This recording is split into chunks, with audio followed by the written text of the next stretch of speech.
Welcome to the Smart Fluent podcast. I'm James. And I'm Alex. We're here to help you decode the intriguing world of human behavior While elevating your English fluency to a masterclass level.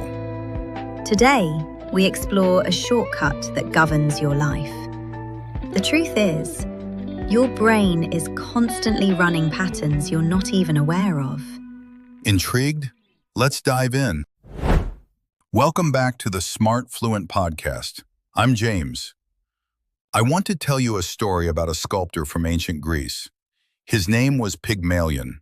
He carved a statue of a woman so beautiful, so perfect, that he fell in love with it. He believed she was real with such intensity that the gods brought her to life. Now that is just a myth. But what if I told you that you do this every day? What if your beliefs can actually bring things to life? And I'm Alex. Hello, everyone. James, that is a beautiful intro. And today we are not talking about magic. We are talking about hard science. We are discussing the Pygmalion Effect. This is one of the most famous studies in the history of psychology. It explains how high expectations lead to high performance.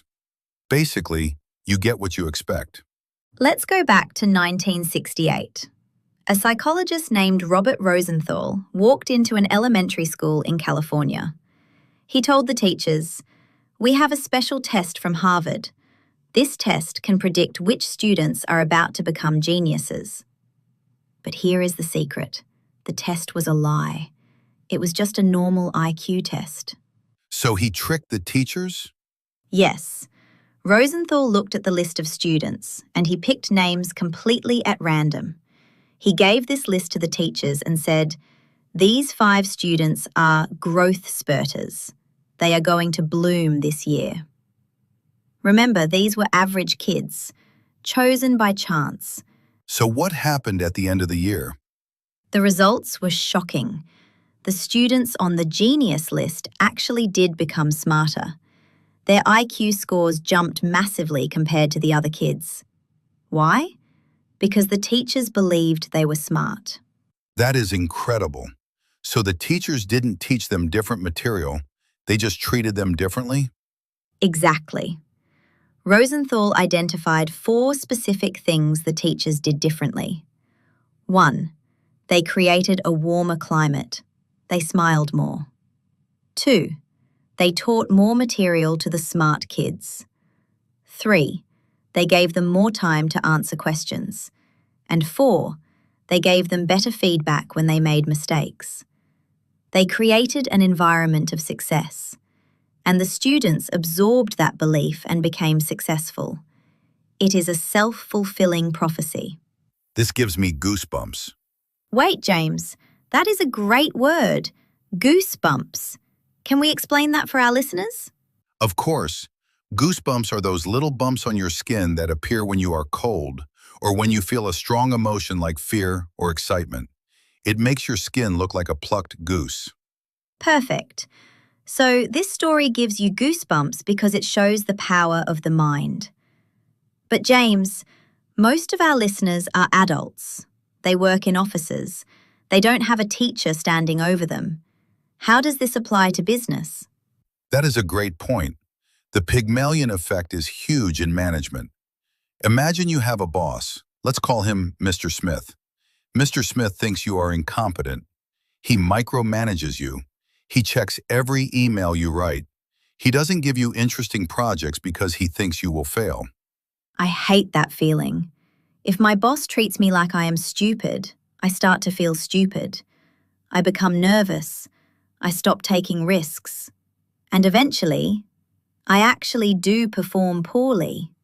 Exactly. That is called the Golem Effect. It is the evil twin of Pygmalion.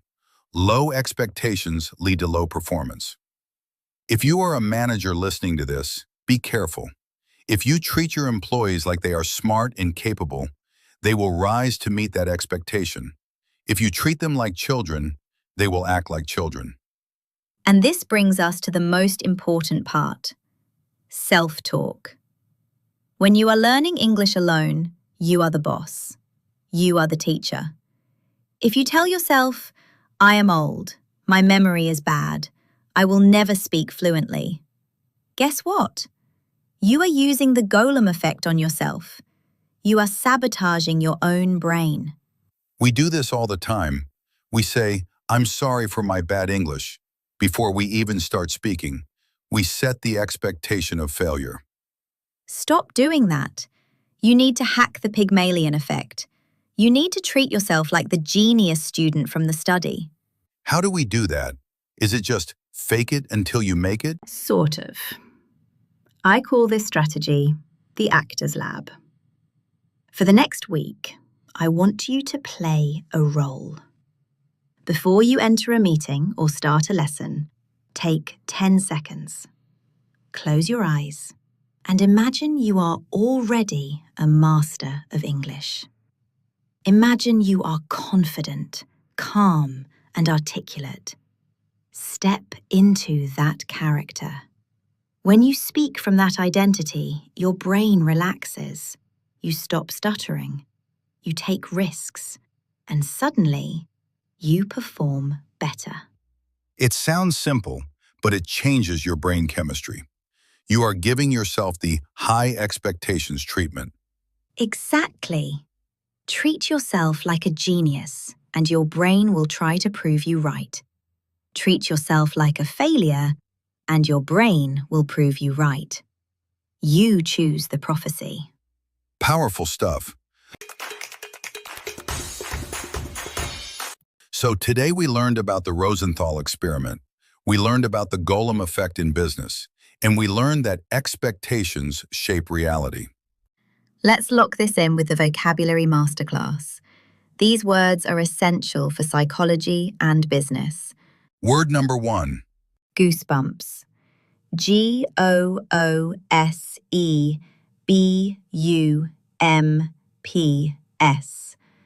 A state of the skin caused by cold, fear, or excitement.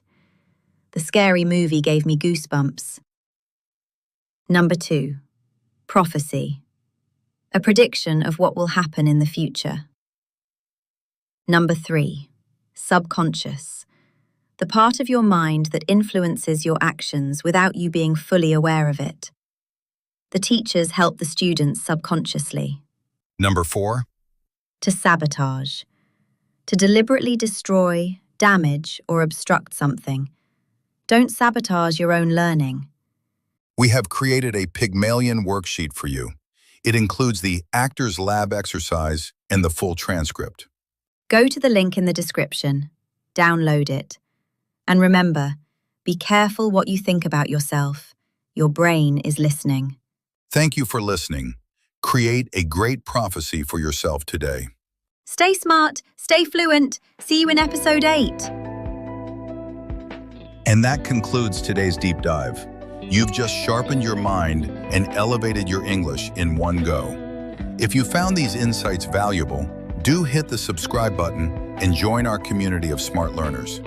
I'm James, and I shall see you in the next episode. Stay smart.